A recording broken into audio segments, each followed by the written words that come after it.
It was a routine flight. Germanwings Flight 9525 and Airbus A320 took off from Barcelona on March 24, 2015. Its destination, Düsseldorf, Germany. 144 passengers and 6 crew members were on board. They expected a smooth journey. They anticipated seeing loved ones again soon, but fate had other plans. High above the French Alps, their world would be shattered. At the helm was Captain Patrick Sondenheimer, a veteran pilot with over 6,000 flight hours. Beside him sat the co-pilot, 27-year-old Andreas Lubitz. Outwardly, nothing seemed amiss. The plane climbed to its cruising altitude. Then, the captain rose from his seat. He needed to use the lavatory. He had no idea it would be his last act. As the captain stepped out, the cockpit door clicked shut. It was a standard security measure, but in the hands of the co-pilot, it became a tool of destruction. Lubitz was alone. He had control, and he was about to use it in the most horrific way imaginable. In the cockpit, a chilling silence fell.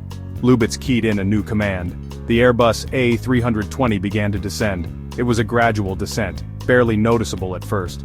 Passengers continued reading, chatting, sleeping, unaware of the nightmare unfolding around them. Meanwhile, Captain Sondenheimer returned from the lavatory. He found the cockpit door locked. He knocked, no response. He knocked again, harder this time. Still no answer. A cold dread gripped him. He began to understand. Something was terribly wrong. "Open the damn door!" Sondenheimer shouted, his voice laced with panic. He pounded on the door with his fists. He looked for an emergency override code. But Lubitz had thought of that.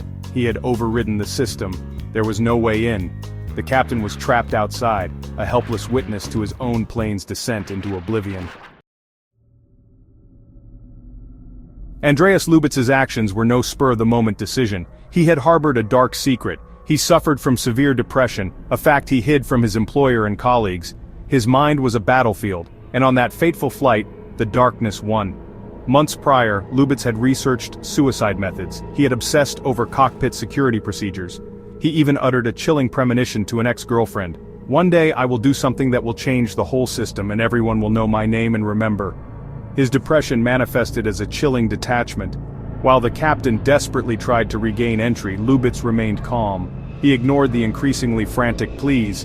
He ignored the automated warnings from the ground. He ignored the terrified screams of the passengers. He had made his choice, and he would see it through to its devastating end. For 8 agonizing minutes, Germanwings Flight 9525 plunged towards the French Alps. At 10:41 a.m. local time, the plane slammed into the mountainside at 430 miles per hour. The impact was catastrophic. The Airbus A320 disintegrated. There were no survivors. The world watched in horror as the news broke. The crash sent shockwaves across the globe. How could this happen? How could a pilot deliberately crash a plane, killing himself and 149 innocent souls? The investigation was swift and conclusive. The black box recordings revealed Lubitz's deliberate actions. The world finally knew his name. But it was a name forever associated with tragedy, a stark reminder of the fragility of life and the devastating consequences of untreated mental illness. In the wake of the disaster, aviation authorities implemented new safety protocols. The 2-person rule became mandatory, ensuring a minimum of 2 crew members in the cockpit at all times. The world mourned, learned, and adapted, forever marked by the tragic story of Germanwings Flight 9525.